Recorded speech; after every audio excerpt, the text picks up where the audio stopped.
guys nung nag-lindol or yan.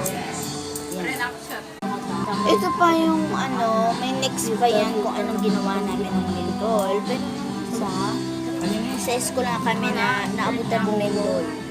Kaya yun si tita ko.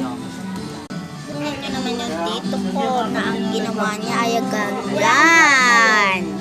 So yan yung ginawa ng tito ko. Sa mga nakaranas ng lindol dito, ay ito nga yung nangyari sa bahay namin. Diba?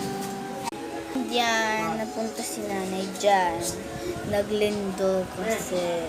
Pero hindi dyan naglindol kasi best lugar nila yan dyan.